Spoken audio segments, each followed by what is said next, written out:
Have you heard? Metro by T-Mobile now includes Amazon Prime.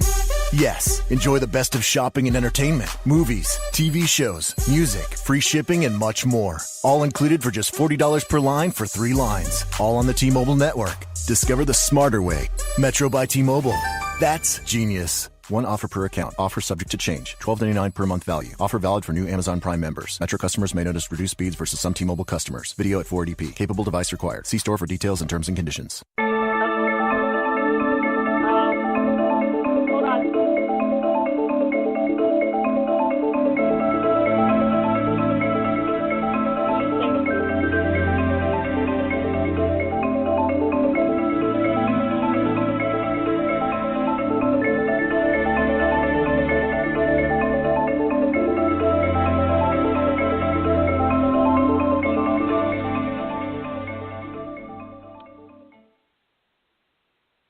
Aloha and welcome to Aquarium Radio at aquariumradio.com.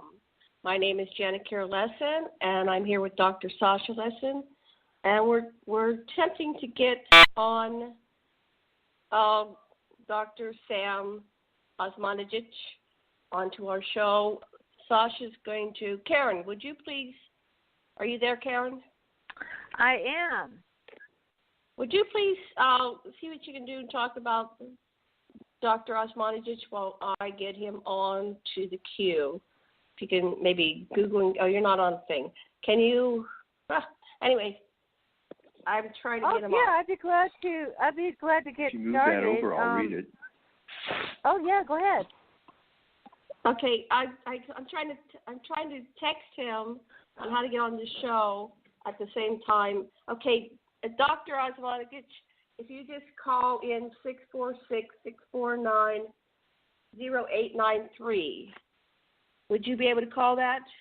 Otherwise, at the front end of the show, you go Aquarium Radio, or you go blogtalkradio.com/Aquarium Radio, AQUARIAN. There's a Skype button on the page for today's show. You can hit that, and it will let you Skype into the show. Okay, good. Okay, now, excuse me. Here, would you read about Dr. Osmanagich? Yes. Dr. Osmanagich is a Boston-born resident, author, researcher, and businessman. He discovered an ancient pyramid complex in Visoko in Bosnia-Herzegovina, and it's consisting to date of 11 artificial structures. They are the Bosnian Pyramid of the Sun, the Bosnian Pyramid of the Moon, the Bosnian Pyramid of Love, the Bosnian Pyramid of the Dragon, the Temple of the Mother Earth, Vratnica Tumulus, Dolovi Tumulus, Ginje Tumulus. Tumulus. That means tunnel probably in English. Yeah. KTK Tunnels, Labyrinth, Ravne, and Ravne 2 tunnels. I guess those are the names in a language I'm not familiar with. Dr. Sam has established nonprofit and non-governmental archaeological park called the Bosnian Pyramid of the Sun Foundation to pursue the evacuation and geoarchaeological work. Great. And he used to teach at the American University in Bosnia-Herzegovina. Herzegovina. Okay, as an anthropology professor. We love to tear up these words. And in particular, Bosnian megalithic sites. And let's see, what else? Anyway, there's a bunch more on aquariumradio.com about Dr. Osmanagich. I hope we're saying that right. He is here. But before we bring on Sam, we're going to call him Sam. We're going to introduce who's on the show with us today. So Dr. Sasha Lesson is here. Yes, hello. It's it's obviously this huge tunnel system with all kinds of pyramids that generate electricity, and very, very old ancestors, probably even older than the Anunnaki, and including the Anunnaki that use these tunnels and the incredible wonders underneath. And Dr. Sam has been the leading researcher in this stuff, and it's just, we got to hear more. All right, and Karen, introduce yourself. Say hi to everybody. Yes, hi everybody. This is Karen Christine Patrick. I'm super excited about this interview because one of my many hats is to be the admin of the Earth Anomaly Research Society, and we have we put articles about the Bosnia Pyramid complex on occasion. I got a couple articles up there. If you go to facebook.com/Earth Anomaly Research Society, you'll find our page. And I've been reading up on it. It's super fantastic and kind of contested, but at this point they've discovered so much, it's pretty obvious that there's something really special there. So I'm happy about it. Thank you for letting me come on. Thank you. Oh, we're very glad to have you here. Okay, Dr. Osmanagich, and first of all, I'm not sure the proper pronunciation of your name. Could you please correct me on that? Dr. Well, Sam. you've been doing good. It's Dr. Sam Osmanagich. That's great. Thank you for nice introduction. You're most welcome. Thank you for coming on our show, and I really appreciate that you're smart enough to figure out what to click. That was great. Most people get lost for about the first 15 minutes and finally get them on. Wow, this is excellent. Could you please tell our listeners a little bit more about yourself and about this incredible research and findings that you are working on there in Bosnia? I got invited to go there by Peter Moon. I don't know if you know Peter Moon. He's coming there in August, but he said, come along. So now I just need to fund. So people, send money, send plane tickets. The lessons have to come from, we're on a complete opposite side of the planet, 12 hours apart. Anyway, Dr. Sam, welcome, and please continue. Yes, thank you. Well, I've been researching pyramids and ancient history for 25 years now. My Ph.D. is about the Mayan pyramids in Mexico, Guatemala, Honduras, El Salvador, and Belize. I've written more than 15 books, and they've been translated in 16 languages on 5 continents. Again, mostly about the pyramids. I've realized through my research that the world of the past was the world of the pyramids. They are not built only in Egypt and Mexico, as they teach us, but on all 6 continents. There are 250 pyramids in Chinese province of Shanxi, 300 pyramids in Peru, pyramids in Bolivia. There are 200 so-called Cahokia mounds, and they are actually Cahokia pyramids in the state of Illinois. There are 103 pyramids on Canary Islands, 7 of them on island of Mauritius in the middle of the Indian Ocean. There are pyramids in western Java and Indonesia, Cambodia, Sicily, Sudan, of course, 155 in Egypt. And of course, there are pyramids in Europe, Italy, Spain, Greece, and Bosnia. Now, that's the one thing that they teach us wrong, that they are built in Egypt and Mexico. The second thing is that they are built as tombs for pharaohs. Wrong. With the biggest Egyptian pyramids, there are no mummy of the pharaoh Cheops, Khephren, Myceren, Djoser, Sneferu. All those pharaohs have been buried 200 miles to the south in the Valley of Kings, not in the pyramids. How old are the oldest pyramids? Over 12,000 years. Before the end of the last ice age, they were on the Giza Plateau already. It means that we need to change our scientific paradigm when it comes to pyramids, when it comes to ancient civilizations. So, all my books lately starts with my sentence that almost everything they teach us about the ancient history is wrong. The origin of man, civilization, and pyramids. Now, After 20 years of research of pyramids all around the planet, I came to little Bosnian town of Visoko, which is just 20 miles northwest from the capital city of Sarajevo. I came to visit the local museum, and then I saw a hill which they called natural in the town of Visoko, which was covered by soil and vegetation. However, I noticed regular geometry, 4 sides, triangular faces, obvious corners, the same slope from bottom to the top, and those 4 sides meet at apex at the top. So, geometrically speaking, that was a pyramid.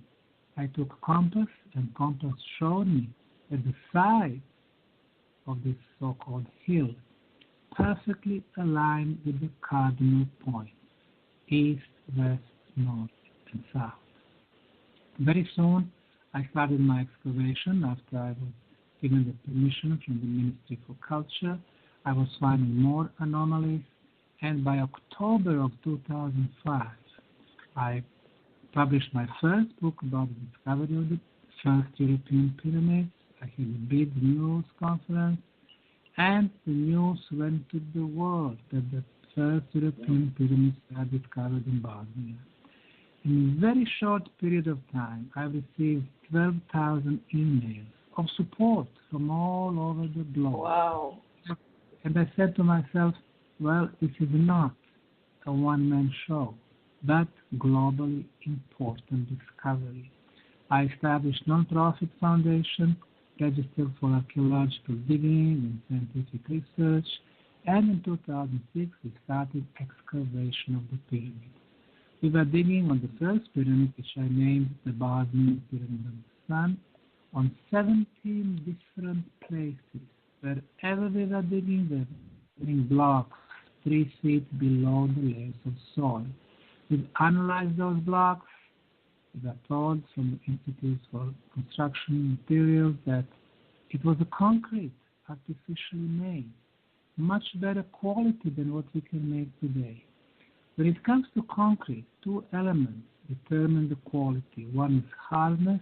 The harder the concrete, the better the quality. The second one is the water absorption. The lower absorption, the better the quality.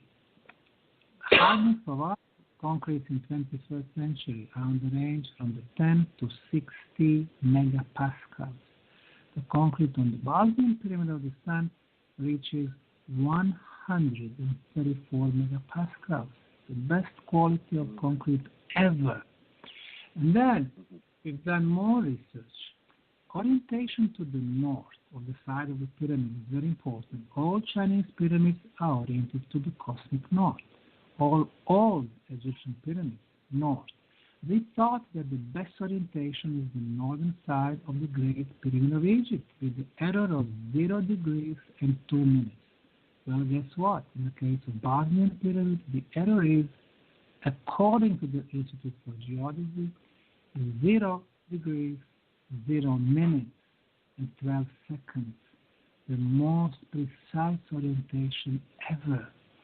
And then with the satellite and topographical study, we realized that there are at least 5 pyramids, which are named, like you mentioned in the introduction, Sun, Moon, Dragon, Earth, and Love, with a huge network of underground tunnels.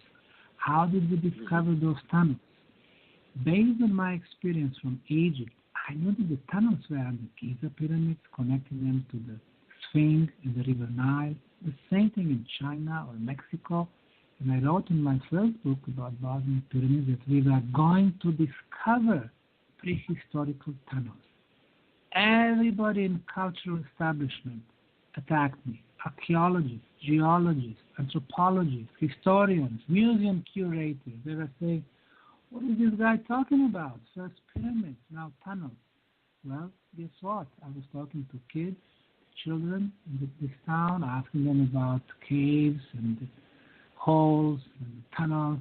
They were showing me some places, mostly natural caves. And then we found one hole, we went inside. They called it natural cave Ravne. But then I was looking at the ceiling. It was half radius ceiling. I said, no, this is not natural. It's artificially made. We started clearing. Then we discovered another tunnel on the left, another one to the right. We discovered the drywall, intersection. Soon we realized it was a huge network of underground tunnels, which somebody filled in with the filler material. So in the last 11 years, the Bosnian Pyramid Project has become the most active archaeological site in the world. And discovery of the pyramids, the first in Europe, the biggest, the largest on the planet, with the most extensive underground tunnel network. Every year, hundreds of volunteers join us, tens of experts from different fields, 50,000 visitors, leading media, National Geographic, History, Science Channel, Discovery. They all come to little remote Bosnia, the heart of the country, to do stuff on Bosnian pyramids. Now, this project is so important, but it has become very controversial. One thing is, how come we have pyramids in Bosnia, of all the countries? Secondly, why would somebody build the biggest pyramids in this remote country? And number three, how come we have pyramids that are 34,000 years old, when they teach us in schools that everything started with Sumerians 7,000 years ago? Again, whatever they teach us about the history is wrong. There was not evolution in human development, but cycle after cycle after cycle. The last cycle that we live in started 12,000 years ago with the end of the last ice age and a huge global catastrophe. And before that, there was another cycle, 18,000 years ago, and 55,000 and 75,000. So when it comes to human civilization, we have at least 5 different cycles of humanity. So this is like the fifth world that we live in. And curiously enough, the Mayan civilization also talked about the 5 worlds. So it seems that because of the Bosnian Pyramid discovery, the archaeology has become so exciting, bringing so many people to this, but also to the other sites. Like a Göbekli Tepe in Eastern Turkey, also more than 12,000 years old. Yonaguni monuments on the bottom of the Pacific floor, over 12,000 years old.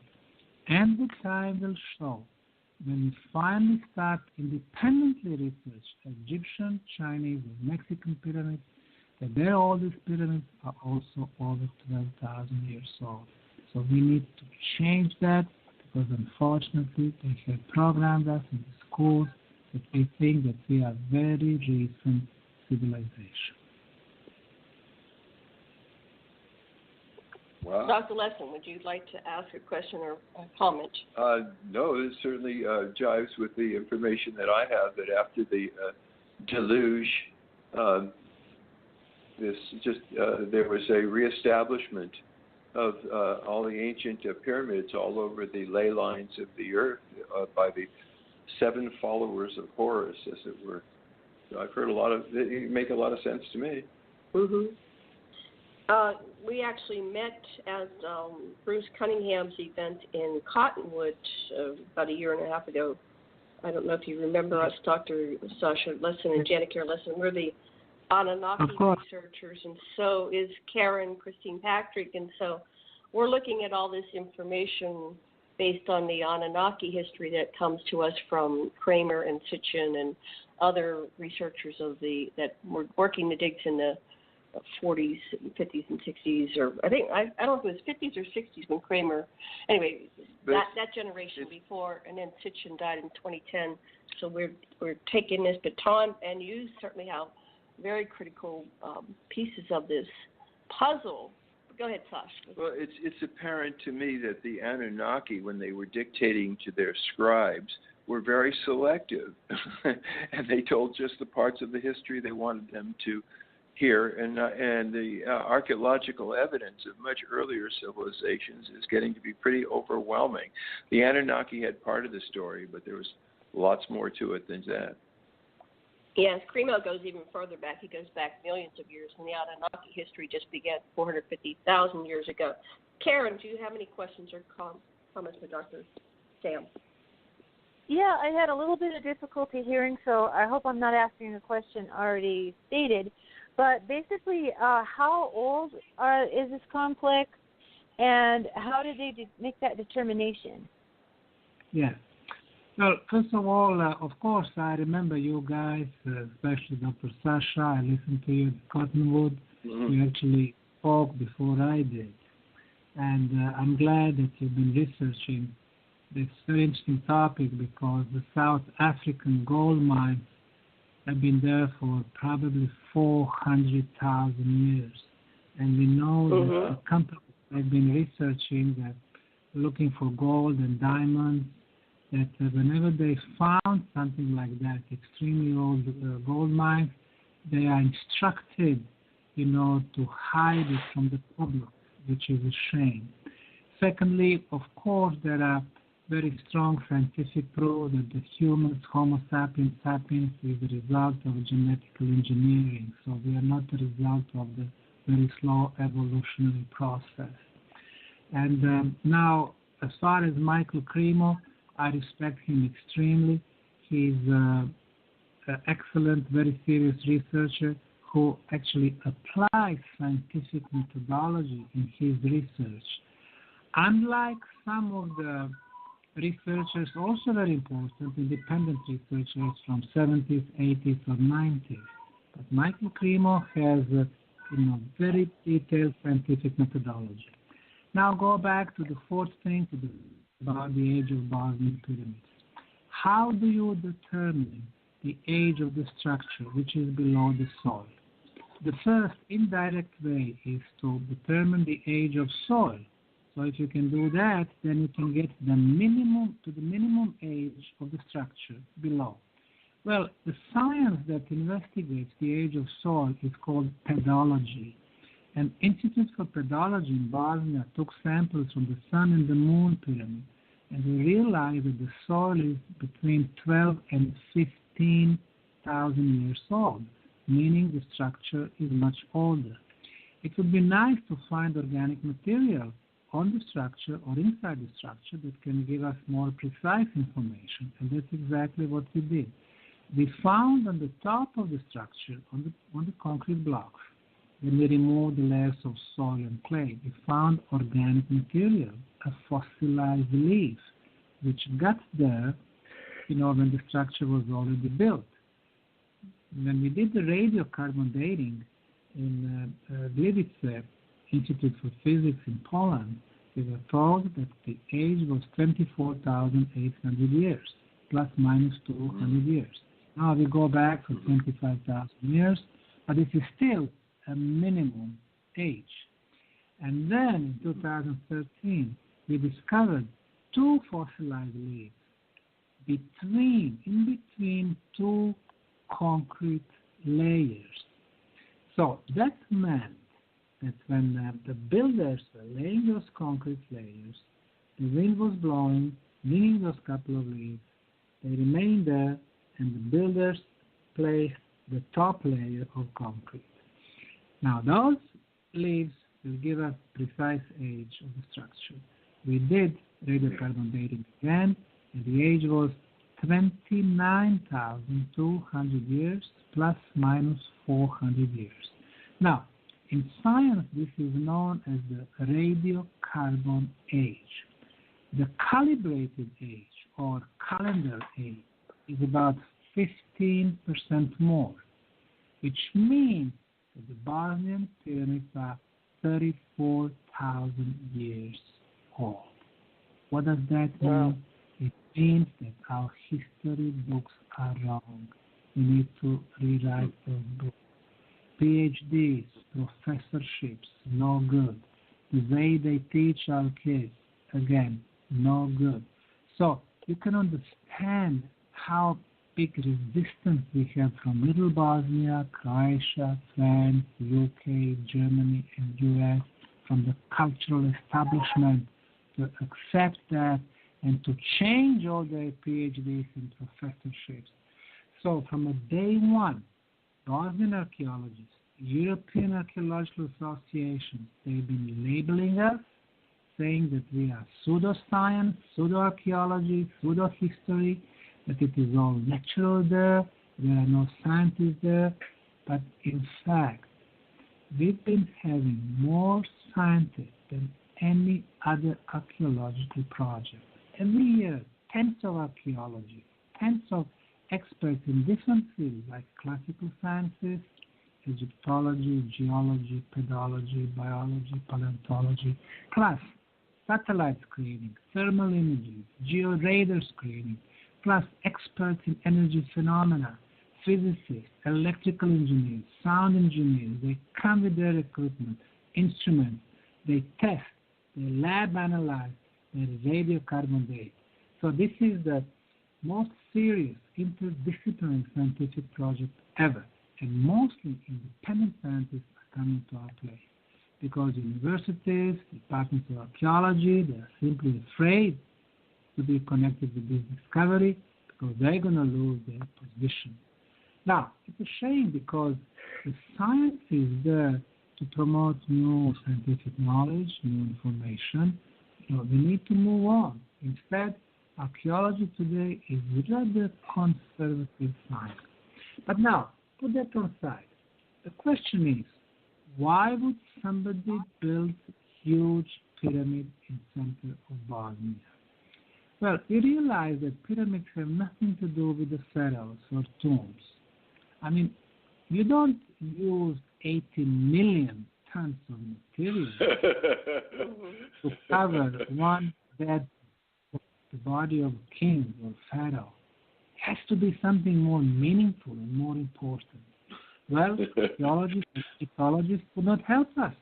So we asked this help from physicists, electrical engineers, people with the instruments who can actually measure scientifically certain phenomena. And guess what? We got going with the instruments measuring electromagnetic fields. We were going on the natural hills around, no anomalies. But when we came to the top of the Bosnian Pyramid of the Sun, in a radius of 13 feet, we've detected and measured electromagnetic field of 28 kilohertz frequency. Now, we got out of this radius, no measurement. We went back in, the measurement was there. Now, what did that mean? It meant that electromagnetism does not go left or right, but it goes up as the energy being. So, the first scientist who came and measured that was the physicist from Zagreb, Croatia, Slobodan Mizrak. 3 months later, we had electrical engineer from Belgrade, Serbia, Goran Marjanovic, who confirmed the reading, 28 kilohertz. Later that summer, we had the sound engineer from Finland, Heikki Savolainen, and then Italian anthropologist, Professor De Bertolucci from the University of Trieste, and all 4 of them confirmed the same readings. So, Sam, was it the same at different times of day, or was it just greater, or was there a change just before the sun came up? Was it constant? I'm coming to that. So, what we had there, we had 4 independent teams who came at 4 different times, 3 seasons of the year, spring, summer, and fall. And they came with their own equipment, and they all got the same result. In science, this is called international independent verification of the phenomenon. Which phenomenon? This one, energy beam going to the top of the Bosnian Pyramid of the Sun at 28 kilohertz frequency, which is focused and which is continuous. Since then, we've had several other teams who are coming even during the winter, and the winters can be harsh in Bosnia, or snowy, and so on. And this phenomenon is always there. Mother Nature does not make hills with 4 sides, triangular faces, perfect orientation, tunnels below, and energy beam like this one. You have to have an energy machine to produce this phenomenon. So our conclusion is We don't have only the biggest pyramid, which is 1/3 higher than the Great Pyramid of Egypt, but we have the oldest energy machine that has been working continuously for 34,000 years as the first perpetual motion machine on the planet. And then what we did, we measured the strength of the signal within this frequency. First, we measured it on the top of the pyramid, on the ground. Then we got our antenna, sonda, 10 feet higher, and then another 10 feet higher. Every time we lifted the antenna, the signal was getting stronger and stronger and stronger. Now, this is very unusual. The physicist said, well, our technology works differently. Closer to the source of the energy, the signal is stronger. You move away, the signal is getting weaker and weaker and weaker. But since everything is upside down in this little country of Bosnia, our pyramids work differently.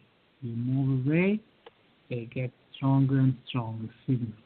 So if we call our technology Hertzian technology, let's name this phenomenon in Bosnia non-Hertzian technology. In the 21st century, we do not have technology based on non-Hertzian waves. But the guy who was born just 200 miles to the west from Bosnian Pyramid was experimenting with non-Hertzian waves in 1899 in his lab in Colorado Springs. And his name was Nikola Tesla. Nikola Tesla.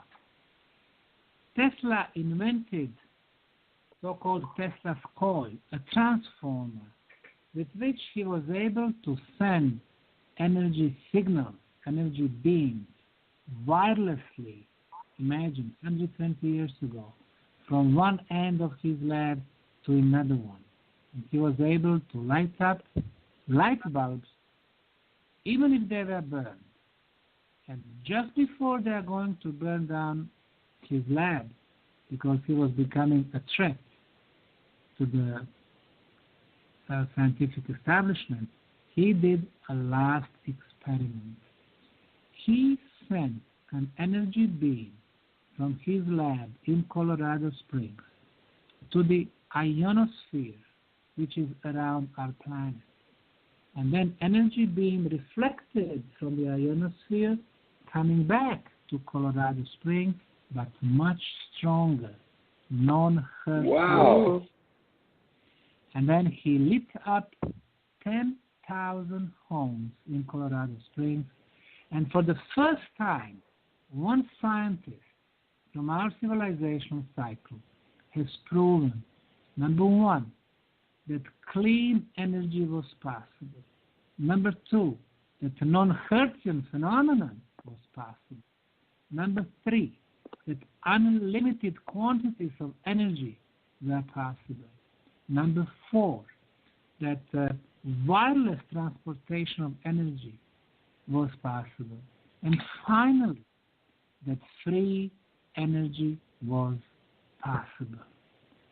Have American corporations accepted this invention? Of course not. How will J.P. Morgan, who was, by the way, financing Tesla's work, sell the free energy and make money? So he cut the funds for Tesla and with his colleagues, billionaires, started to invest money in very expensive hydro, thermal, nowadays nuclear power plants, spending a lot of money. Then building those transformers, very expensive, building those power lines, very expensive, losing 20 to 50% of the energy during the transportation, so they can sell it to us and users for a lot of money. And this is they're still in charge, aren't they still in charge? They're still doing it right to this moment. Is there still opposition to your reviving Tesla this way? Exactly. They're still doing that. This is what we call profit economy. However, one day the free energy will become possibility for all of us. And that will be the first pillar of the free society. And the second pillar will be the free flow of knowledge. And based on those two pillars, we will have society of free men and free women. Amen. Oh, Amen. Right on. Karen, I want to give you a chance to respond in any questions. Well, first of all, what a stunning treatise. Big fan of Tesla, and he was way ahead of his time, or perhaps recalling ancient knowledge. It's hard to say. I had a question about the kind of artifacts that might have been found on the site, indicating, human activity of different kinds. What has been found, and what significance are these artifacts? Okay. This project has been going on for 11 years now. We do have a museum at the site, which does show small part of our artifacts found. Among other things, we've discovered 14,000 pieces of pottery. Mostly it is Neolithic, does not belong to the original builders. Now, we do find some pieces that are extremely old. For example, in underground tunnels, we find big blocks. We analyze them. They are artificially made ceramic. So we can see that the material they use for this ceramic is calcite, is quartz crystal, and muscovite. Now, they had technology of producing very high temperature and pressure, or somehow they were able to change the molecular structure. They are making those big ceramic blocks. Some of them range from 350 kilos or 800 pounds up to 8 tons or 18,000 pounds. We also noticed that there is a very specific reason how they were laying them out. Usually they are, number one, above the underground water flows, because when water moves, it releases the energy, and those blocks are exactly above those water flows. Number two, they are above the intersection of Hartmann lines. Some of you probably know that there's something called Hartmann grid. These are energy lines running east-west, north-south, and they intersect every 10 feet. This is what we call negative energy for humans, those intersections. Also, underground water flow, if you have bed above underground water, you're going to get sick. Also a negative energy. Then there are lines called Curry's lines. They are diagonal. There are Schneider's lines. A lot of lines underground, and those blocks are always above so-called negative intersections. And guess what? This material somehow neutralizes negative energy, transform it to positive. You get inside those tunnels. They are extremely positive and calm and pleasant atmosphere. Now, when it comes to energy phenomena, I'd like to say a few more words about it, because it's very obvious that the ancients built pyramids because of the energy, creating so-called pyramid energy. When we measure the strength of the signal on the top of the pyramid, I said that it's getting stronger as it moves away from the pyramid. Theoretically, this signal can go through our ionosphere around the planet. It can go through our solar system. It can go and hit some other solar system and a planet in some other solar system. And theoretically, it could establish the energy bridge between two planets. And now, through this bridge, then you would be able to send all kinds of signals, ultrasound, vibrations, different frequencies. So in that case, the pyramid being and the pyramid itself becomes very powerful communication device. for interplanetary communication. And in the 21st century, we do not have such technology. So, among other things, the Bosnian Pyramid Project has been proving that there was an advanced civilization in distant past capable of interplanetary communication.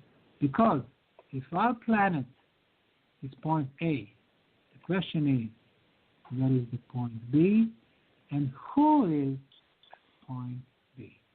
So if only that would be enough to become most important archaeological discovery of century. But this is not all. This is just the beginning. We have proven that in the pyramid tunnels, there are very specific frequencies. One is that I already mentioned 28 kilohertz electromagnetism. Very good frequency for our body. The second one is the ultrasound. Ultrasound we cannot hear. We hear from 10 hertz to 20 kilohertz. Everything above 20 kilohertz is called ultrasound. We measure 28 kilohertz frequency in the tunnels also. Why is this frequency important? Because this particular frequency is known as the levitation frequency. If you have strong 28 kilohertz frequency signal, and if you have, for example, ping pong ball, table tennis ball, then it will start levitating at this frequency. The element number 3, we measure very low, so-called ELF, extremely low frequency of electromagnetism, which is 7.83 hertz. In science, it is known as the Schumann resonance. Everything resonates in nature. Our planet resonates. It's been resonating with 7.83 hertz for thousands of years, but not anymore because of our bad technology. A lot of bad electromagnetism is going up to the ionosphere, affecting the resonance of our planet. Right now it's already at 15, 16 hertz, and very soon everybody will be able to hear the humming of the planet. And this frequency creates stress in our heads. And guess what? On Bosnian pyramids, in Bosnian pyramid tunnels, it is still the original 7.83 hertz frequency. The best frequency for our physical, intellectual, and spiritual ability. And the element number 4, besides electromagnetism, ultrasound, Schumann resonance, is the very high concentration of negative ions. Negative ions are very good for our bodies. They raise the level of oxygen, they kill viruses, bacteria. In those tunnels in Bosnia, the concentration is 100 times higher than in mine or your office, and 10 times higher at the healthiest place on the planet, on the top of the mountains in the forest. So we have this healing aspect. Now, we've noticed that a lot of people who go to Bosnian pyramid tunnels, when they get out, if they have asthma, now they can breathe normally. They don't need those inhalators, air pumps no more. Secondly, people go with the high blood pressure. Once they are back, it gets normalized. Or people go with the high sugar, glucose in the blood. They come back, it's on a normal level. So something is happening so good for our health inside. We notice that when we live on the surface of the planet, there are a lot of cosmic radiation, some of them very harmful for our body. Our body cells fight those cosmic radiation. You go to Bosnian pyramid tunnels, 150 feet below the ground, no cosmic radiation, no enemies for our bodies. Our body cells can start doing their job. What is their job? To fix the problems in our body, to start the regeneration process, to start the self-healing process. So now we are coming to the point that pyramid energy can be used for self-healing. The next element, we measure the human aura, the bioenergy field around our bodies before entering the tunnel and after coming back. with the special equipment developed by Russian professor Korotkov from the University of St. Petersburg. The results after 160 people was that 85% of the cases shown the expanded aura after visiting the Bosnian Pyramid Tunnels. Well, now, with the bigger aura, you got ability to develop your spiritual senses much quicker. So now we can see that the pyramid energy affects our spiritual life. The next thing, in the pyramid tunnels, we are finding some tunnels filled with the water. We've analyzed that water, microbiological, chemical analysis. They told us it's drinkable, it's healthy. And then we sent for samples to late Dr. Masaru Emoto in Japan 2 years ago. And once he did the photograph of the molecular structure, we knew that it was healing water. It was energetically alive water. It vibrates much higher than our city water. So the pyramid energy improves the molecular structure of the water. What is the next element which is necessary for our lives? Besides water and health, it is food. You put seeds in a pyramid, you put them outside, those in pyramid will grow 200% richer and quicker. So it improves food, it cleans the air. So now when we try to get the answer to the question, what was the true purpose of pyramid? Again, it was not for the kings or pharaohs. It was built for the living community to last hundreds of years. And it's been affecting everything we do and everything we need in our life. Communication, health, immunity, aura, water, food, air, everything. And really, it's only us in Bosnia, plus our colleagues in Russia, who also have been doing experiments in their pyramids. They built about 20 pyramids in Russia by Professor Alexander Golod, and the number of pyramids by our colleague Valery Varov in St. Petersburg, Moscow, and now Tomsk. They've been doing a lot of medical experiments showing that if you put the mice in the pyramid, you give them pyramid water, their immunity towards cancer is much higher than other testing groups. So I would say that research of the pyramid is not only about another discovery from the past.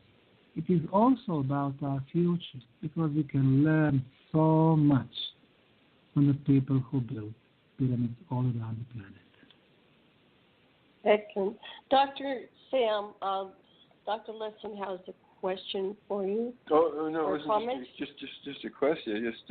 I really love what you're saying. I track it entirely, and it seems also there's a sort of well, one thing I can see is that the Bosnian pyramids will become like a shrine for all humanity to come and feel, for people to feel healed of their separation, to feel their oneness, to feel personally healed, and to heal the planet. And I see why there's hundreds of thousands and then millions and millions of people are going to be coming. As you open this up, more and more people will be coming here. And there's a social facilitative effect, too. When people meditate together, they add to the energy also. Yes, you are exactly right. I've been traveling a lot, visiting a lot of archaeological sites, and I learned that archaeology is such conservative science, and then plus the most interesting projects are close to the public. For example, you go to Giza Plateau in Egypt, and you can see in the front and the back of the Sphinx, there are wooden pallets below the holes. What happens there, in the nights when the tourists are not around, those Egyptian workers start digging. What are they looking for? They're looking for the Atlantean library below the Giza Plateau. So I went to talk to Giza director a couple of years back. I asked him, what did you find so far? He said, well, I cannot tell you. It's confidential. It's confidential? Why is it confidential? I mean, the cultural heritage belongs to all of us. not just to the elites, to the Supreme Council of Antiquities in Egypt or a few elite circles in Britain and America. It belongs to all of us, and very similar in China or Mexico or Peru. So when I started the project 11 years ago, I said, well, there will be no elite science, no hidden knowledge, no selective information in the Bosnian Pyramid project. So I have opened it for everyone, and it has become the most open project in the world. And that's the reason why we have even non-professional volunteers. And so far, in the last 6 years only, we have had 2,250 volunteers from 62 countries. Wow. And 6 continents, from 8 years to 84 years old. And they can tell 5, 10, 20 years from now, yes, I was there in the beginning. I was helping the Bosnian Pyramid to become, uncovered. So they can be proud of that. They can talk to their kids and grandkids. And I'll tell you one thing, there are no secrets in Bosnia. Anybody can come anywhere in the remote tunnels, so to see all the concrete blocks from the Sun Pyramid, to experience the energy beam on the top. No secrets. I think that's very important, and people feel that, openness of the project. They feel the importance of the project, and there's a reason why they're coming from all over the planet. In our volunteers group, we have like 10 or 12 shifts, 12 different groups every season, 20, 40, 50 people per group. They discuss, when I ask them, why did you come? When I ask people from Brazil and Peru, New Zealand, Australia, Lebanon, or Jordan, or Norway, or US, or Canada, or Germany, their answer is always the same. They say, we have had inner calling. We simply felt that we should come here. So it was like the pyramid was sending telepathically messages, invitation for them to come, because obviously they had something to do with the pyramids in the past and in the present, and that's the way to change the world. We give the people the initiative. Beautiful. Amazing. In about 2 minutes, we're going to go on a commercial break for like 5 minutes. So, Karen, anything real quick to say before we go to the break? And then we offer 5 and back to continue with Dr. Semir Osmanagich. There we go. Karen? My question would be quick, but I want a longer answer. So if you want to take the break now, that'd be great. All right, we'll go kick the brick. We're going to go for a 5-minute, we're going to do the 5-minute commercial break. And aloha, everybody. Thank you for listening. We'll be back in 5 minutes. All right. Aloha. I'm Janet Lesson. My husband, Dr. Sasha, and I are certified hypnotists.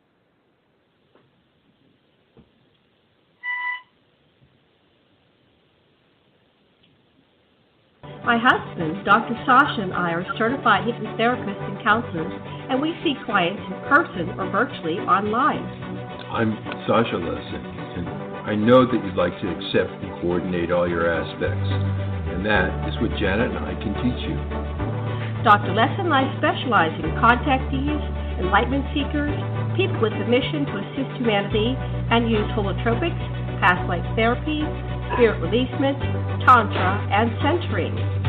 Now, Janet is both a great counselor and also she's an experiencer herself. She's taken the hero's journey to realities beyond the everyday. She experiences her multidimensional selves, and you can do the same. She can help you. We work with individuals, pairs, groups, and presented conferences. We do sessions in person, on the phone, and by Skype. Our aim is to empower you so you can apply what we teach you so you go further in your exploration on your own. To schedule your session, write to us at schoolofcounseling@gmail.com or call 808-244-4103. Once again, to schedule your session, write to us at schoolofcounseling@gmail.com or call 244-4103. Aloha, love, and blessings. Namaste.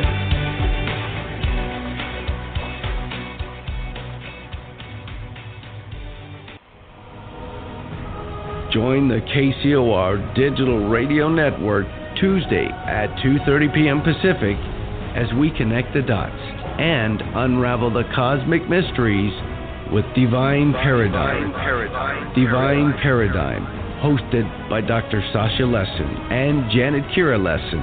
Interview those in the know, whether it be researchers, whistleblowers, contactees, or military mind control programs. Testing, can you hear me?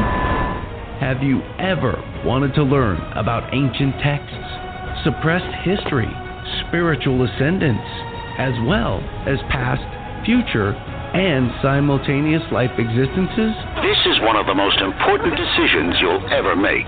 Then you need to tune into Divine Paradigm. Divine Paradigm. Tuesdays at 2:30 p.m. Pacific, 5:30 p.m. Eastern. I'm doing it. I can do it. I'm doing it. Exclusively on the KCOR Digital Radio Network.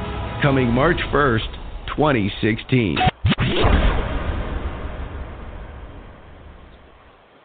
Every region of the world and most countries can go back in their history and trace their origins, traditions, and religions to a creator god or an angel from the sky, the stars, heaven, or even underground from the underworld. This is the common story of extraterrestrials seeding our planet. My name is Reverend John M. Polk. I am an international metaphysical minister, a Reiki master teacher, and a medium.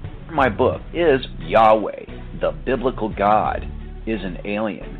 The premise of my book is that there is a real God, and that Yahweh is a creator God alien who is indicating he is ready to reveal his alien origins to humanity at this time. You can find my book at johnpolkmedia.com. That's JOHNPOLK media.com. johnpolkmedia.com. My name is Karen Christine Patrick, and I want to tell you about the Cleanse for Life solution from Isogenics. The need to cleanse is vital in today's dangerously toxic world. Our demanding lifestyles, environmental toxins, poor nutrition, and daily stresses overload our body's own detoxification defenses. Unlike a colon cleanse or laxative product, Cleanse for Life uses a synergistic blend of gentle cleansing herbs and other natural compounds to ensure the energizing nutrients flood into the body as the toxins are cleansed out. My favorite Isogenics product is the Cleanse for Life solution. I drink it as a hot beverage in the morning every day.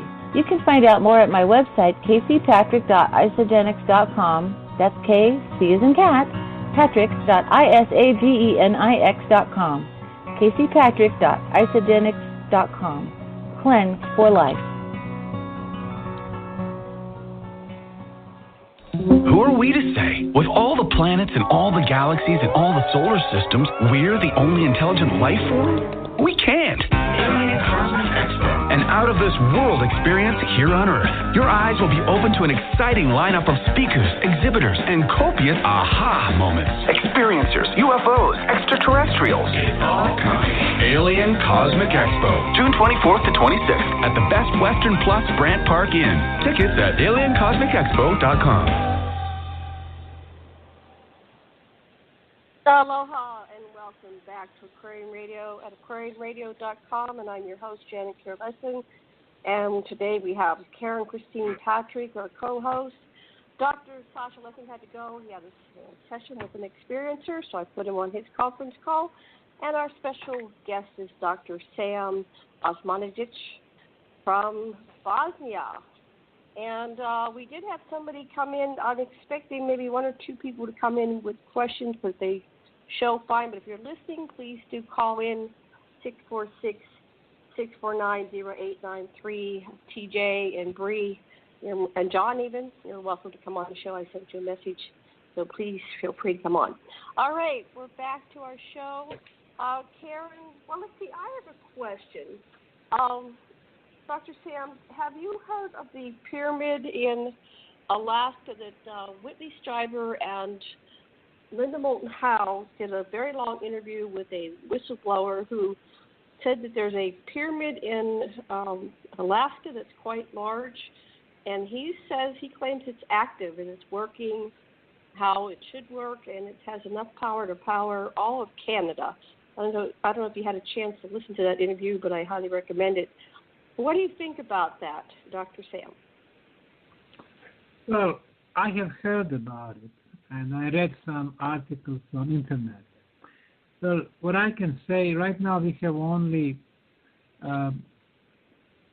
statements from this gentleman who claim that the pyramid is there, but we actually don't have any photos, any supporting documentation, no independent verification. So for me as a scientist, it would be very hard to say yes or no or maybe.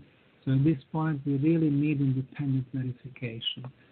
Well, if it was an army facility or if it was under army control, then such verification would be very hard to get.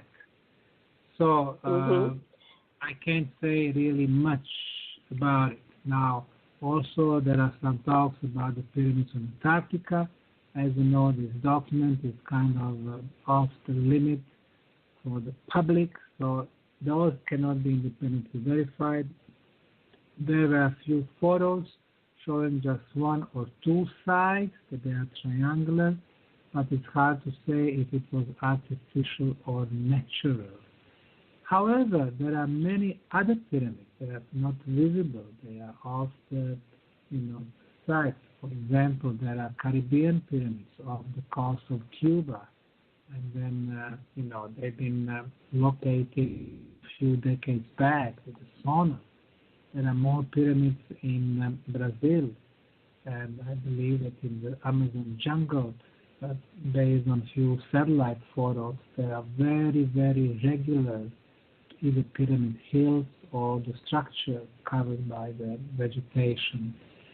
But still, I think the best bet for humanity would be to independently explore pyramids like the biggest Egyptian pyramids, and they are wrongly attributed to the Pharaoh Cheops, the Khafre and Myceren of the 4th dynasty, or even Djoser, the big step pyramid in Saqqara. They're saying was for the 3rd dynasty or some 5th dynasty pyramids. They are much, much older. They are over 12,000 years for sure, because when the Ottomans came and they opened the Great Pyramid of Egypt, they discovered shells and salt, which was a result of the end of the last Ice Age flood over 12,000 years ago. It's very unfortunate that Egyptians, and British and American researchers who are involved in the pyramids don't tell the truth to the public. The Chinese pyramids, I know their experience because I was there, and what they have out of 250 pyramids, 20 of them are real big, made from superior materials, sandstone blocks and granite. And the Chinese government even planted the trees on top of those pyramids. They did not want to expose them to the public. However, they do some work on the smaller pyramids. They are inferior in size and material. They are made from the mud bricks. And, that's a very simple construction material even used today. And they do belong to very concrete, Chinese emperors, generals, and princesses 2,000 years ago. So what we have is that the oldest pyramids are at the same time the biggest and the most superior. And the more recent one, when you would expect the technology developed.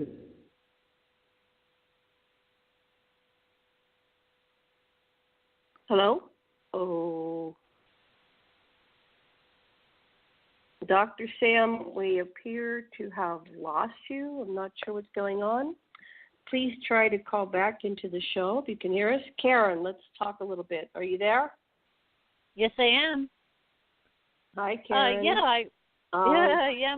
My next question was going to be about star alignment pyramids, because several researchers have noted, for instance, the famous Egyptian pyramids follow the same configuration. It's the belt of Orion, the constellation Orion. So that was going to be my next question: is there any star map alignments of the Bosnian Pyramid? I wondered if they had. Yeah, I wonder. Excuse me. I wonder if they. Excuse me. If anybody has mapped out all the pyramids and if there's some kind of predictable grid, and if that's so, then we could probably find other pyramids based on, if there's a map of it and a logical grid and it's in some kind of formation, we could say, oh, well, here's some that are missing. Maybe we can, put our efforts there and find other ones, other pyramids. Just one more thing, then Dr. Sam is back. Yeah, let me just say, Linda Moulton, they said that it's the one in Alaska. It's about 50 miles from Mount McKinley, and it's very old, both built and buried by unknown parties. It's larger than the Pyramid of Cheops. Anyway, so I wondered, we have those two questions, one from Karen, one from me, Janet. Has there been some kind of global mapping effort, and are we able to correlate where others might be? I know I had, what's his name, Michael Tellinger. He said that the Yankees castle and all those ruins down there are in some kind of alignment on the ley lines or something in correlation with the pyramids in Egypt. So anyway, back to you, and then Karen has her question. Dr. Sam, thanks for getting back in. Okay, now first about the Orion belt. Now, Robert Bouval from Belgium has become very popular in 1990s. He was joined by Graham Hancock. They claimed that three Egyptian pyramids, the biggest pyramids in the Giza Plateau, match layout of three stars of Orion belt. However, the third pyramid, no matter in which period, today, 5,000, 12,000, or 50,000 years ago, the third pyramid is always a little bit off. So there is no perfect match between those three most famous Egyptian pyramids and three stars of Orion belt. As a matter of fact, the better match is the star constellation of Cygnus. There are three pyramids and three stars of Cygnus star constellation. Personally, I don't think that the layout of the pyramids have much to do with some astronomical features. That can be secondary or tertiary reason, but not primary reason. Your second question was about possible connection between Bosnian pyramids and some star systems. Well, so far we have 5 pyramids that we've been excavating: Sun, Moon, Dragon, Earth, and Love. And we are finding construction material on every one of them. Now, there is a possibility that 2 more so-called hills are the pyramids. But right now, they've been heavily modified because of the agriculture. It's a private land, so it's kind of off the limit for our research.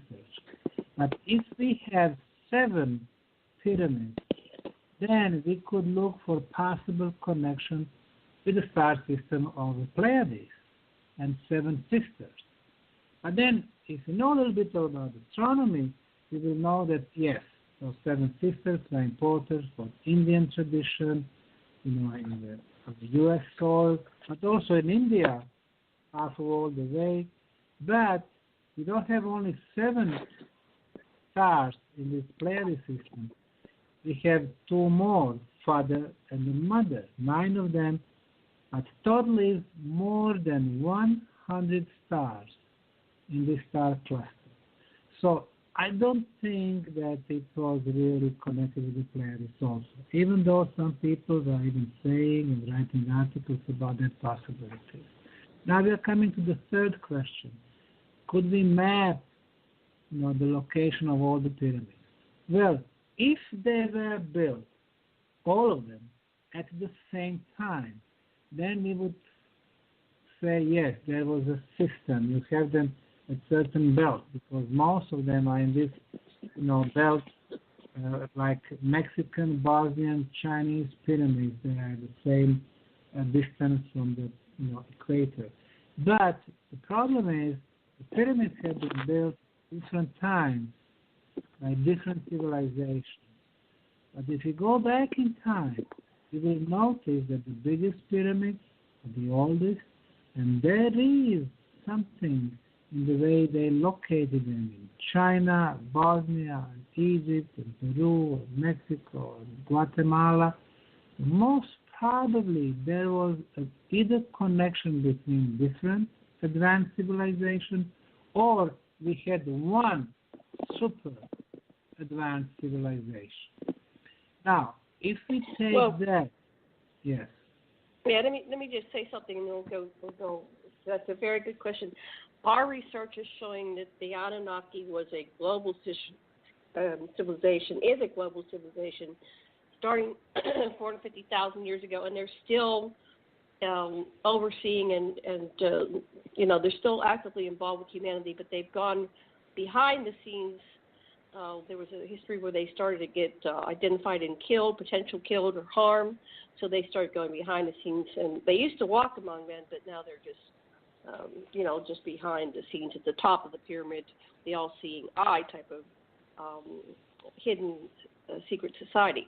So if there is a global overseer of these things, and yes, there might be the people that come in and they don't understand it, kind of like a cargo cult, and they're going, what is this? And, and they do their own thing. But it seems like if you look at it as a society that actually spans 450,000 years, and so they would be connected no matter when they were built.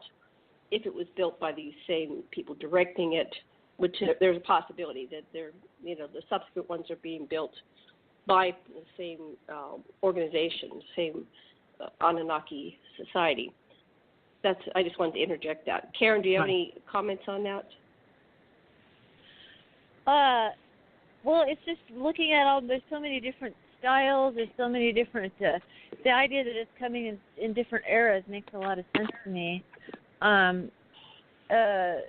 This one, I guess I have a question now of the composition of the Bosnian pyramids. Are they all completely made of large stones, megalithic stones, pretty much like the ones in Egypt, or they have a different composition than that? Well, that's a good question. Now, they are covered by soil and vegetation. Now, on the Sun Pyramid in Bosnia, we have removed the soil on 17 different sections, which we called archaeological trenches. Sometimes those trenches are rather small, let's say 15 feet by 15 feet. Sometimes they are real big, 200 feet by 200 feet. On the Sun Pyramid, what we find on three sides, east, west, and north, which are rather well preserved, we are finding huge blocks. If you analyze them, they are concrete. The material they used for the concrete was the material from the tunnels. The tunnels are dug in the conglomerates, river conglomerates, which is pebbles, rocks, and sand. So in order to build huge network of tunnels of miles in length, they had to remove a lot of pebbles and rocks and sand, and they used that for the concrete blocks. So they added water and they added binding material. Nowadays we use cement, but what they used was clay. Clay is excellent binding material. So Sun Pyramid has concrete covering, and the Moon Pyramid is different in design and the material. It's a little bit smaller. It's 190 meters or 600 feet. And let me remind you that the Egyptian pyramid is 450 feet. Now, the Moon Pyramid is built from sandstone plates. Now, sandstone is excellent natural construction material. Even today, it's very easy to shape. Put water, it's very easy to cut. What we have on the Moon Pyramid are the terraces. And usually they come in three different levels. The first level, large plates. The second one, medium, and then small plates. And in between is clay as a binder, but also thermal insulation, sound insulation. It's a waterproof, and it gives flexibility to the structure. In the case of the earthquake, the structure does not collapse, it breaks. So, the Moon Pyramid is different. The Dragon Pyramid also mostly it's a concrete blocks. Now, the question is, why we have such a different materials and different designs? Well, this is what I would say. Different designs and materials would produce different pyramid energy effects. We know that below the pyramids in Bosnia there are huge water reservoirs. The pyramid energy is affecting this water. It becomes healing water. It's like today, you have different mineral waters. They are all good, but some of them, they have more magnesium, some of them more calcium. They're all good, but they're a little bit different.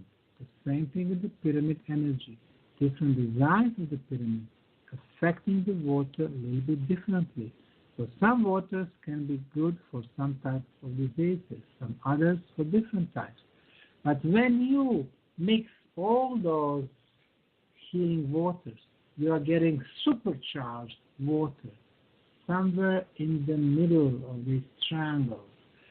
So I would say a lot of secrets in front of us to be uncovered. So the pyramid energy is the key to the Bosnian Pyramid Project. Now, a while ago we discussed the map of the pyramids and the way they are laid out in the planet. I have one more thing to say there. The question is, what is the connection between the pyramids? They are energy machines. Imagine the time when they were all active, before the last flood, because our mother planet was much stronger. Stronger energy of the planet would make pyramid much stronger machines. When you have a lot of energy, there is a way to connect all these energies, and then you can make a protective shield around our planet. So that might be another possible purpose of pyramids around the globe. Dr. Sam, I just wanted to introduce T.J. Morris, and she was scheduled to come on the second hour, and she's shown up in our queue. Let me put her on. Hi, Teresa. Teresa J. Morris, are you there? Oh, my God, you can see me, finally. I've been out here in Cosmos cyberspace. Can you hear me? There you are. Yes, I think we can hear you. Oh, yeah, we were... well, I didn't... I wanted you to... go ahead. Say what you're going to say. Hi, Sam, and thank you, Janet and Karen, and I don't know who else is there. I've heard... Dr. Lesson had to leave, but now it's Karen and Janet and Dr. Osmanagich. Wonderful. Osmanagich. Well, I'm sorry. So we were covering the pyramid. Yeah, that's okay. That's fine. Is it by location? Welcome to the show. Thank you. Pardon? So Dr. Sam is a friend of Marta's, so maybe my part can just be making sure he knows that we're all over here supporting him in the United States and looking forward to meeting him in the future. I don't want to interrupt the broadcast because I was looking out there for an hour or so trying to get in myself. I see. Yeah, you didn't show up in the queue until I had stepped away to get a cup of tea, but there you are. Okay. Do you have a question for Dr. Sam about the pyramids? I know you have your own understanding of the pyramids. This is the pyramid in Bosnia. I know you've researched that, and Peter Moon's been researching, and other researchers.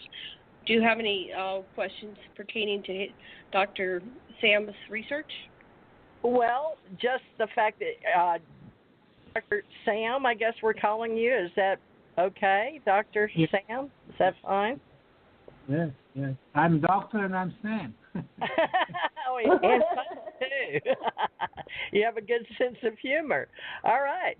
Well, regarding the location, my question would be, what made you interested enough in the area, and how did you get involved with that particular part of your life in that particular location to know there was such a thing, or had you just heard about it? These may be pyramids that you're interested in. Something. You see, every one of us has a destiny. The problem is that most of the people on the planet very late figure out what was their destiny in the life. In my case, like I mentioned at the very beginning, for the last 25 years, I have been researching the pyramids and ancient civilizations, traveling all around the planet, realizing that most of the pyramids are actually covered by soil and vegetation, like all Chinese pyramids, Indonesian pyramids, those in Honduras, Guatemala, Mexico, El Salvador, Belize. So when I came to Bosnia, the country where I was born a long time ago, when I saw this hill that everybody called the natural hill, and I saw the proper geometry, perfect orientation of the site to the cardinal points, I knew immediately that that was a pyramid. I climbed the top of the first one, which I later named the Bosnian Pyramid of the Sun. I was looking around the valley, then I saw another one, also covered by forest. And then we started excavation 10 years ago. It has become extremely active archaeological site with thousands of volunteers and tens of thousands of visitors. So I would say that we turned the excitement of archaeology and discovery on European soil after a long time. And by bringing so many people who come for different reasons, some of them for scientific, some of them for energy of the pyramid, some of them for spiritual reasons, because the pyramid energy really develops or enables us to develop our spiritual senses. Some of them for healing, because we have so many testimonies about the self-healing. Now we realize that the pyramids are actually the most complex energy machines. And those who first built them, they had the knowledge which they probably brought with them. Now, of course, it's different than what they teach us in schools about the evolution. They are telling us that 5,000 or 10,000 years ago, it was a primitive caveman, and today, in 21st century, we are the most intelligent, the most advanced, and the most beautiful. Well, we are not. I mean, again, it's a cycle after cycle after cycle. One day, when we are gone, and it's going to happen rather soon, those who come after us, they will think that they are the most intelligent and the most developed. And they're going to be making the same mistake like we did.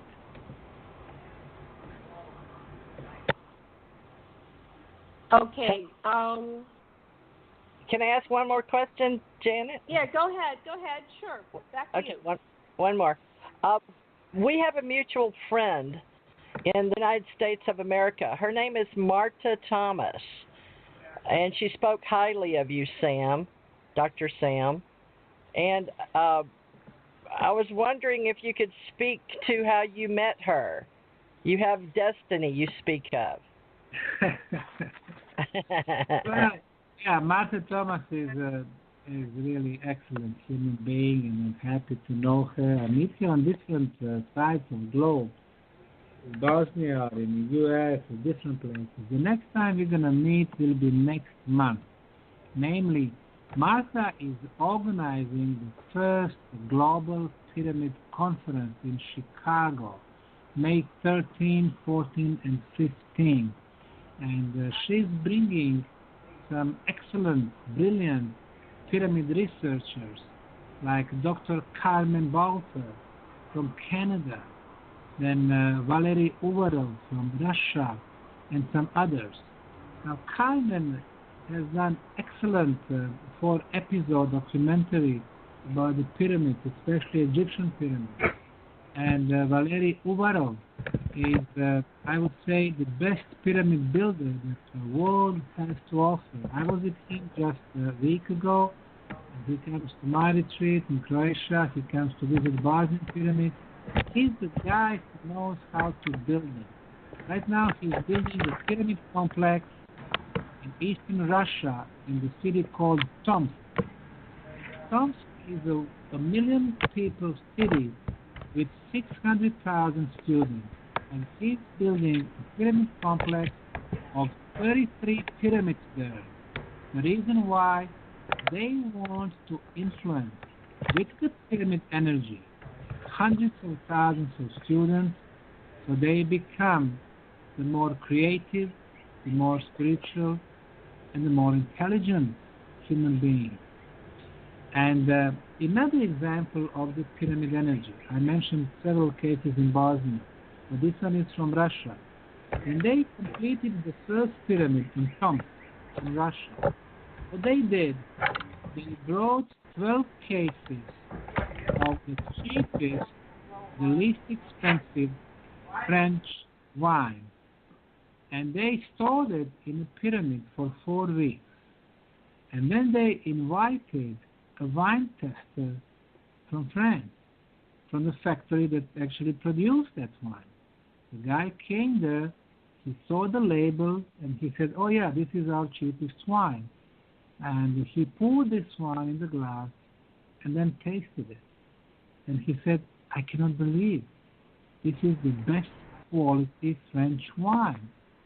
And you pour this wine into those cheapest label bottles, you try to fool me?" Well, point is, the pyramid energy affected the wine, changed the molecular structure, so it becomes the best quality wine. And that's exactly what we can get with the pyramid energy in our daily life. They improve the molecular structure of the water. Instead of this low vibration water, which is energetically dead, that we drink today, we can get live and happy water in our body. Instead of the food that we eat today, we could get much richer and healthier food. Instead of the air, which is all poison, with the pyramid energy, we could clear the air, including the chemtrails. So instead of the world where our bodies are exposed to so many viruses, bacteria, and diseases, we could have a body that would be clear from viruses and bacteria because of the pyramid energy. So, let me repeat, only Russians and Bosnians at this point in time are doing very serious experiments with the pyramid energy. And only Bosnians have in our project our doors open for anyone. Everyone is welcome to come to visit us, to work as a volunteer, June, July, August, September, to research with us, even do independent analysis. They can take samples, they can analyze them, for example, of the concrete from the pyramid, from the ceramic blocks inside the tunnel, water. They can bring their instruments and they can measure and remeasure all these beneficial frequencies of electromagnetism and ultrasound and Schumann resonance and negative ionization in the tunnels and the pyramid, and they can all join us in joy and excitement of discovery or rediscovery the ancient knowledge of the pyramids. Karen, do you have any questions or comments or feedback?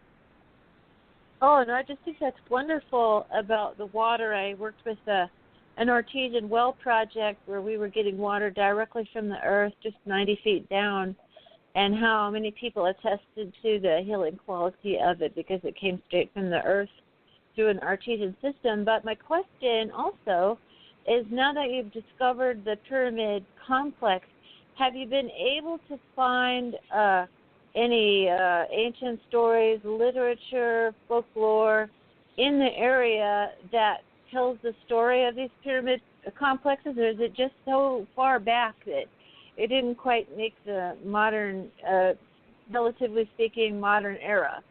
I was just curious if there's any writings or folklore, songs, stories, anything of that nature. The pyramids in Bosnia are 34,000 years old. That's much before the end of the last ice age. And as we know, with the latest flood 12,000 years ago, more than 99% of humans were wiped off from the face of the planet. So the humanity had to start from the beginning. This is what we call Neolithic times. The very few humans who survived, who were hidden in underground tunnels or natural caves on the top of the mountain, they started all over, and the knowledge about the Bosnian Pyramid was forgotten forever. So, 12,000 years later, we started excavation, and below the pine trees and the soil, 3-4 feet of soil, we are finding those concrete blocks, proving that we had a huge construction. People did not know about it because there was no serious attempt to excavate and to look what is below the soil. People simply thought it was a natural hill. They did not look for the tunnels because they did not know that always with the oldest and biggest pyramids, the tunnels were associated. I knew that because I knew examples of Egypt, Mexico, Palenque, for example, or Teotihuacan, or Chinese pyramids in the Shanxi province. So we don't really have experts in the pyramids all around the planet. We have experts in Egyptian pyramids, Egyptologists, even though I disagree with what they claim about pyramids being built by the pharaohs. We have people who investigate pyramids in Peru, or pyramids in Mexico, in Guatemala. We all have experts in all the pyramids around the planet who can find the common elements for them. So, in the case of Bosnia, people were programmed to think in the last few centuries that the pyramids are built only in Egypt as tombs for pharaohs. And when 11 years ago I went to the National Museum at the University of Sarajevo offering them to collaborate with me on this project, they were laughing at me saying, oh, we did not have pharaohs in Bosnia, therefore we cannot have pyramids. Not very scientific approach, and we proved them wrong. Prove that yes, we do have pyramids, and they were not built by the pharaohs. So to answer your question, no, as far as the stories, legends, myths, folklore, we don't have that about the pyramids. However, in the last Bosnian War, 1992-95, when Bosnia was attacked from east and from west, the Bosnian army was on the Pyramid of the Sun, and they were bombed by Serbian artillery and by artillery shells. And what they could hear was the noise which was not typical for the natural hills. When the shell would hit the Bosnian Pyramid of the Sun, it would sound like it was empty. And really, when 20 years later we applied modern technology, georadar technology, satellite technology, we realized that there is a network and 7 levels of tunnels inside the pyramid. And there is a number of chambers. Probably their role was to resonate at different frequencies. So when the shell would hit the pyramid, people would hear sound, the resonance, the pyramid would start resonating. So I would say that's the most recent story people are talking about. And some old people in Visoko that are saying, oh, this hill is very mysterious, it's very important, it's very significant. They felt there is something so important, but they did not know what. And nowadays, with our research, we prove that yes, we have the largest pyramidal structure on the planet, and that's the reason, which is followed by a huge network of underground tunnels. I have a question, Thank you. and then we'll go back to TJ. Okay, yeah, thank you, Karen. I have a question, then we'll go back to TJ. Where are you getting the names of the pyramid of love and the pyramid of the dragon? Can you explain that to me, please, what that means? Yes, gladly. When I first came in April of 2005, I climbed the top of the Sun Pyramid, looking around, looking for more pyramids, and then I saw another one. Then I was thinking in my head, well, there are hundreds of pyramids of the sun and pyramids of the moon when they come in pairs in Central and South America. But I said, instead of naming them sun and the moon, I said, okay, let me add this Bosnian in front of them so people will know when they talk about those pyramids in Bosnia. It said Bosnian Pyramid of the Sun. There is only one by that name.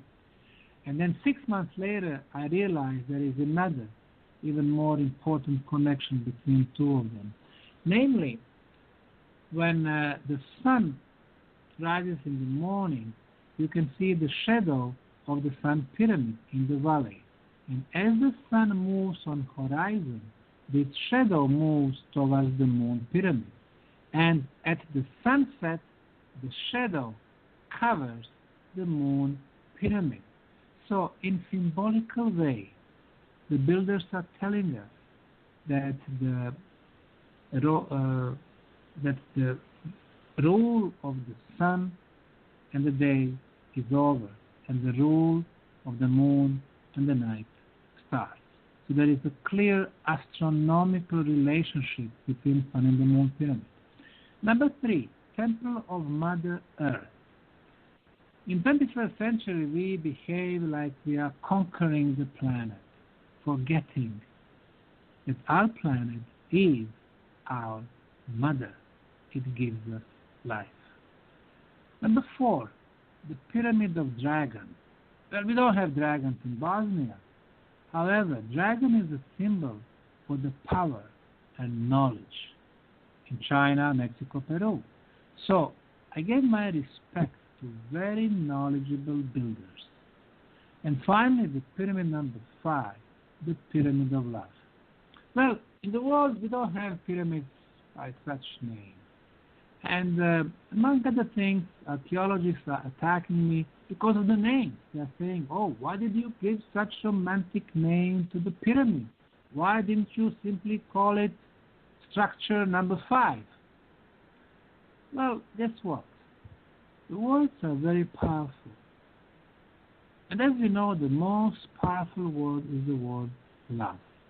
So when you assign the most powerful word to one structure, the idea is to color the whole valley with the love. And this is the type of messages we want to send out from Bosnia to the world, the messages of love.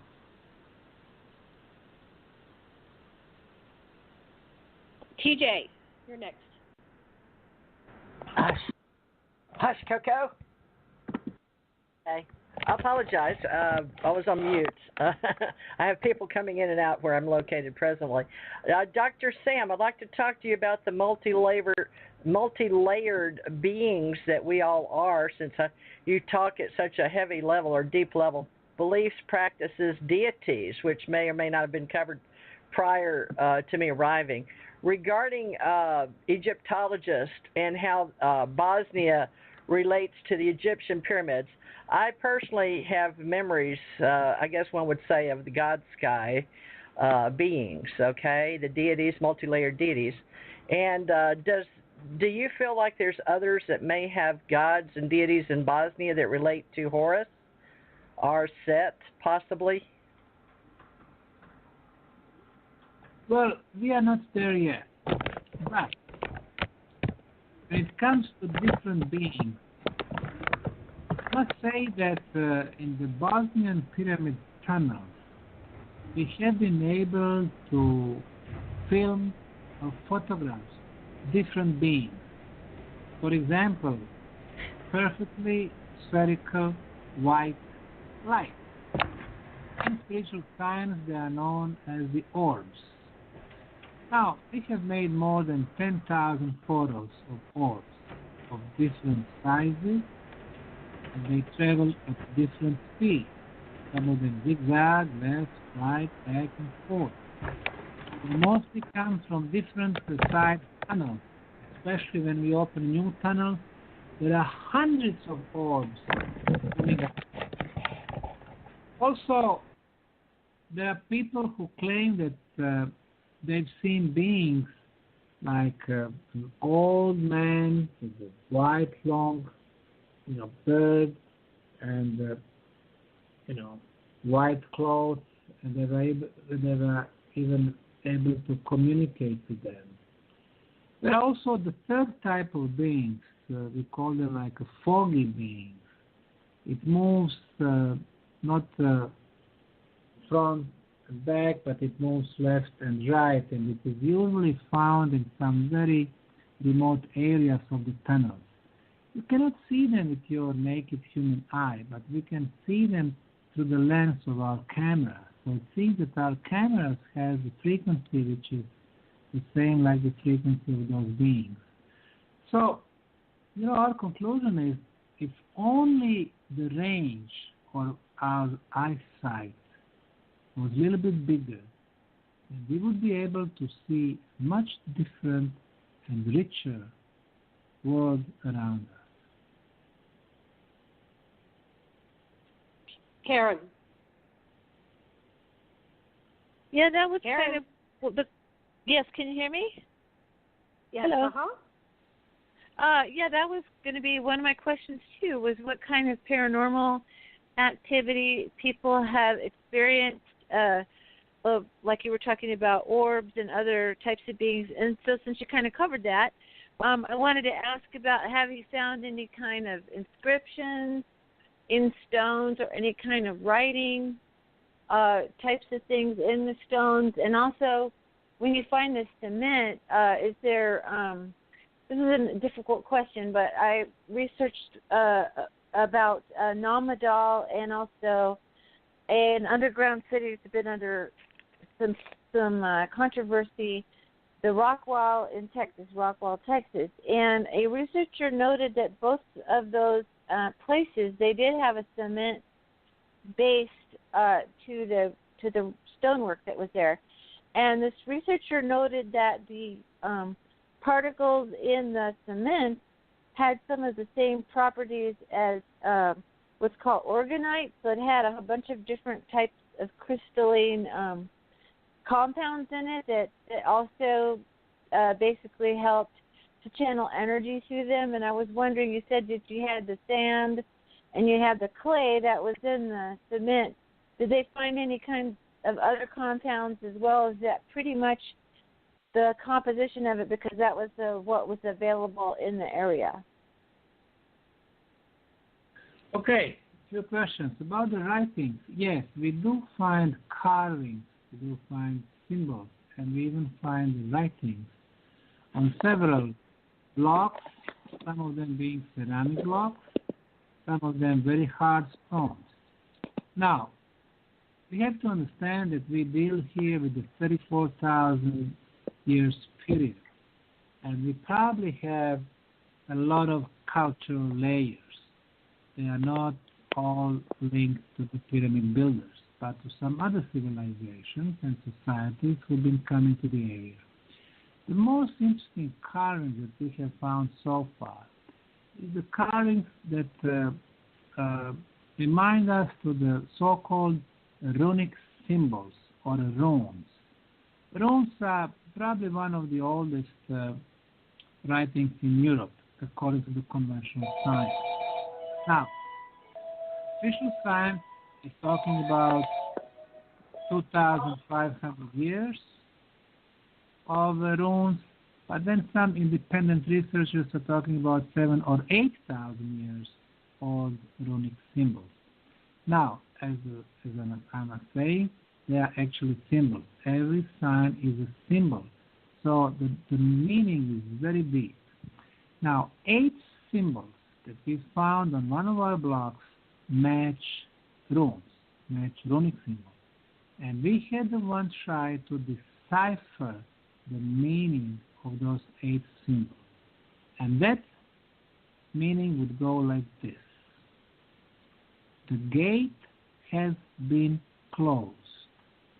We will have to defend ourselves and conquer until the gate is open again. Now, what kind of a gate they are talking about? Hard to say.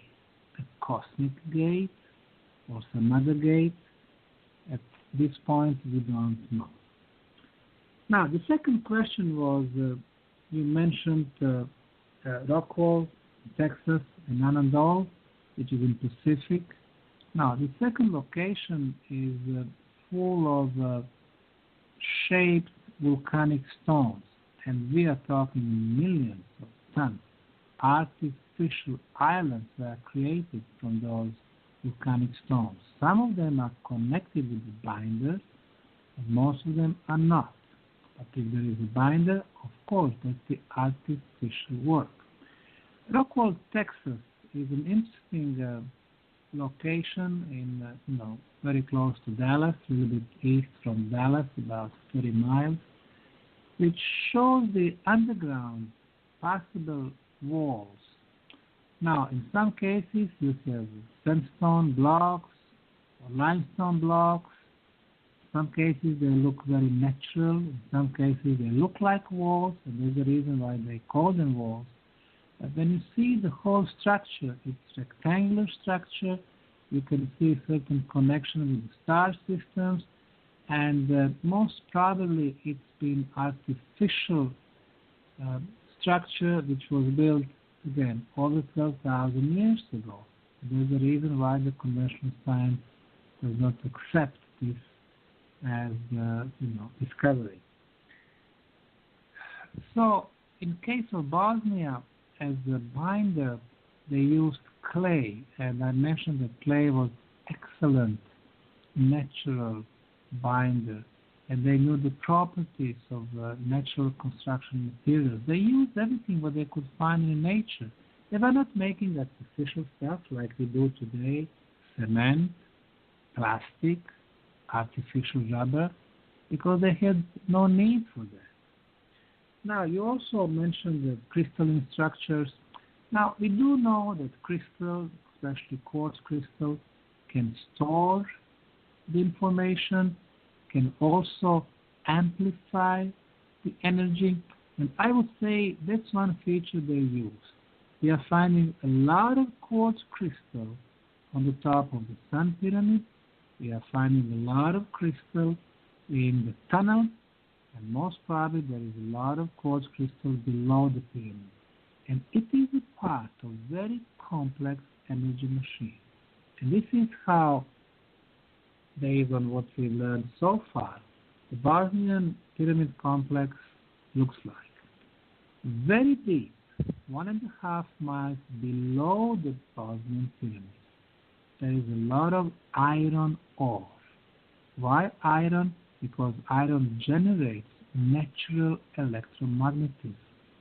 There are also a lot of underground water flows at different depths, running parallel. And you have two underground waterfalls in between, the electricity is generated. So this is the second source of natural energy. The third source, water moves, it releases negative ions. The fourth source of the energy is natural magnetism. What the pyramid does, it sucks all these different forms, different types of energy. Energy flows through the network of tunnels, a huge labyrinth. In the tunnels, this energy is getting amplified. It goes to the quartz crystal, and again, it's getting amplified to the quartz crystal, but not only that. When electromagnetism hits quartz crystal, then there is a process which is called piezoelectrical effect, which generates ultrasound, another form of energy. And all these different types of energies that are getting inside the pyramid, inside this 7-level of tunnel, and they are laid out as a spiral. So this energy is spinning through the spiral, going to the top of the pyramid as a metal energy being extremely strong, which is getting stronger and stronger as it moves away from the pyramid. I would say that the ancients were very smart. They knew our planet better than we do, They knew where the very powerful energy sources were located. So the pyramid does not make energy from nothing, but it amplifies existing energy sources.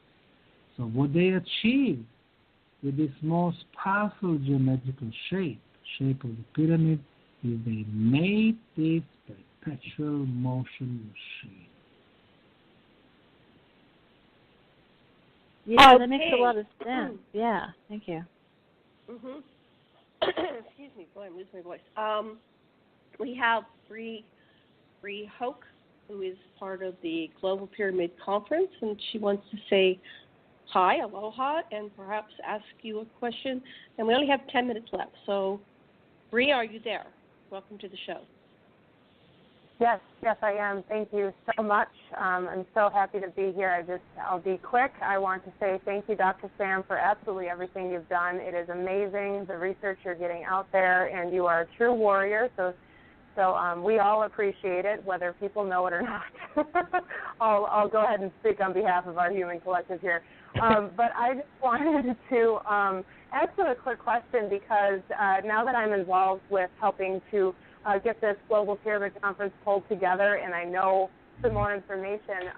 One of the people who was at one of our meetups, his name's Patrick Giles, he had shared some information that really caught my attention regarding pyramids back in the day, and of course it seems like there's different uses for pyramids along the ages. You know, their uses changed maybe a little bit, but at one point it sounds like there were aqueducts potentially attached to some of the pyramids, and there were possibly some walls built around some of the pyramids, and it seemed like some of them were built to hold water, or there were buildings attached to them that were built to hold water, and it seems like they might have been used to purify rainwater and or use the water for healing. So I was very curious, and I'm sorry if you already mentioned this earlier and I just didn't catch it, but I'm curious if you have any information or if you've done any research on any of that.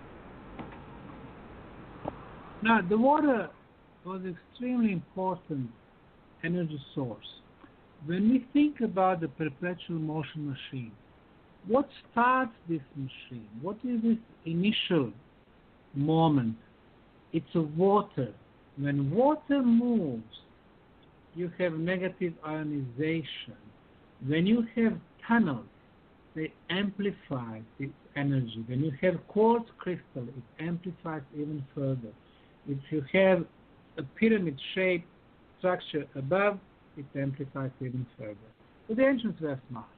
Now, as far as the walls around the pyramid complexes, yes, for example, the Saqqara complex, which is assigned to the 3rd dynasty pharaoh of Djoser. There was a huge wall around it. In the case of Giza pyramid, there was a wall around it. But we have to have in mind that a long time ago, when the pyramids were built, the river Nile, with huge quantities of water, was 250 feet closer to the pyramid than today.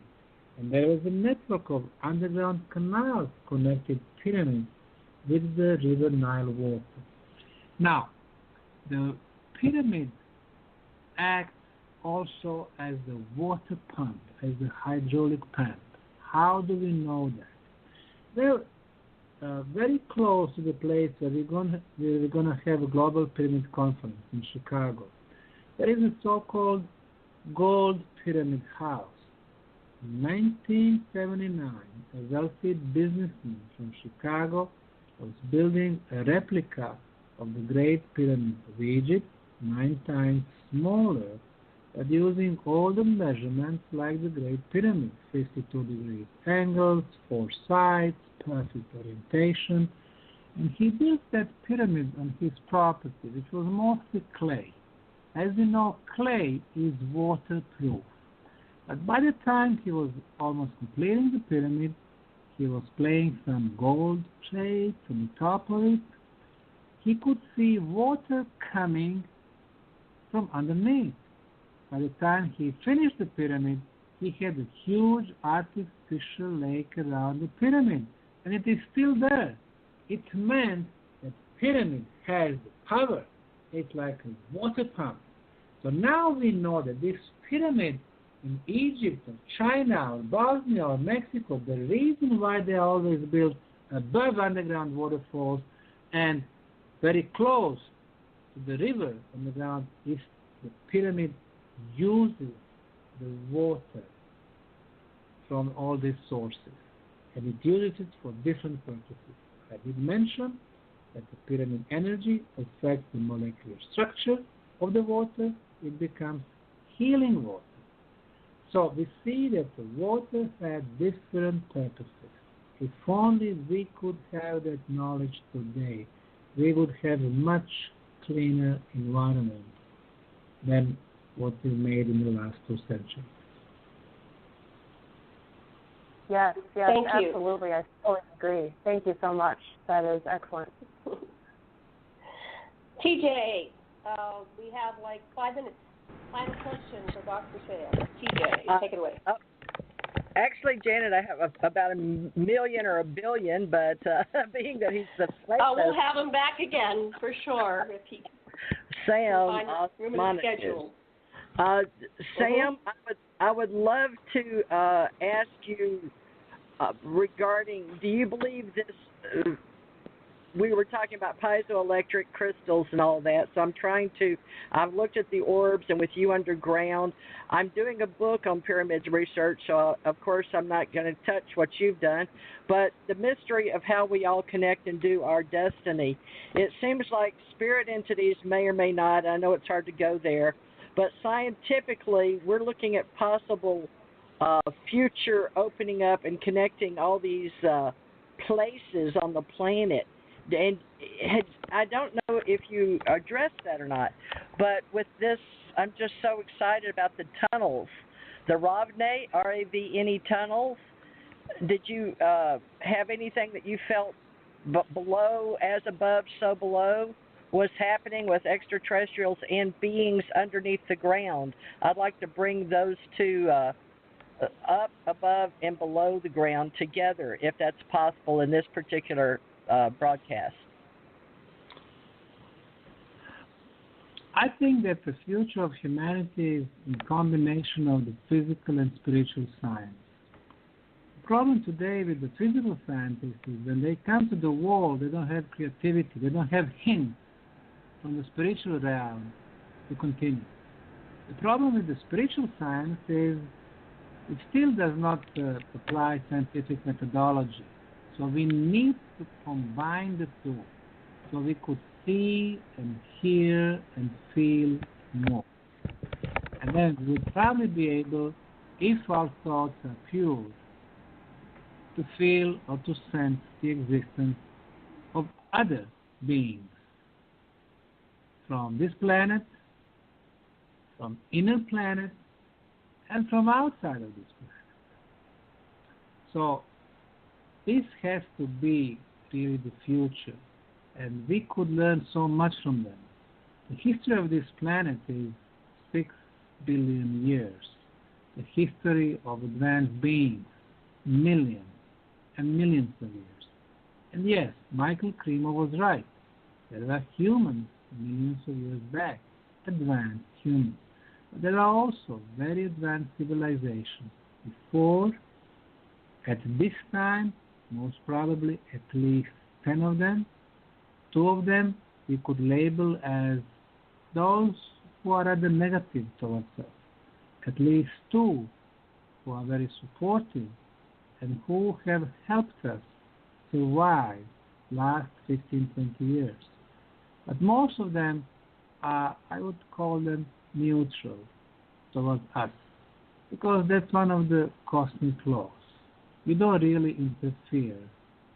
We just watch and see if they are ready to join other advanced beings. So, lots to learn, and the pyramids are one of the keys. Everything is energy around us. Our planet is a huge energy ball. Us, humans, we are energy balls. But the pyramids also are extremely old and powerful energies. and energies do communicate. We open ourselves, we would be able. I'm sorry to interrupt, Dr. Sam, but we're out of time. We're going to have you back on.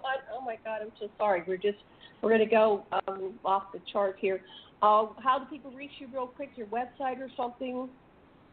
Bosnian Pyramid.org.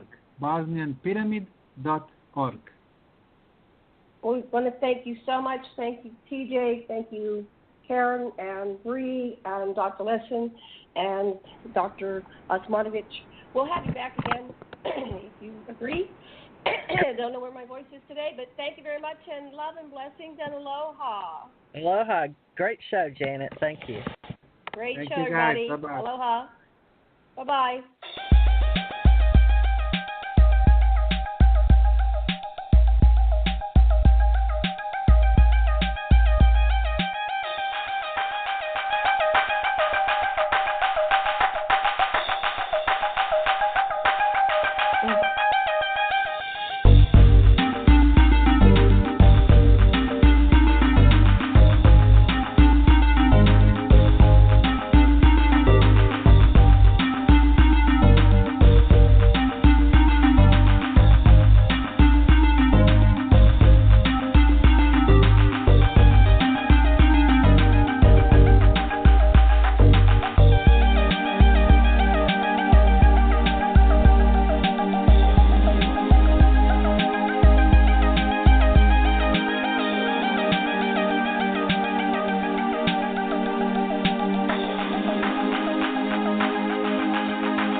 Want entertainment designed just for you? Then check out customizable streaming TV from Xfinity. It makes your life simple, easy, awesome. Xfinity gives you customizable streaming TV options. Enjoy the most free shows anywhere on any device, and even access your streaming apps right on your TV with X1. Go to Xfinity.com, call 1-800-XFINITY, or visit a store today to learn more. Restrictions apply.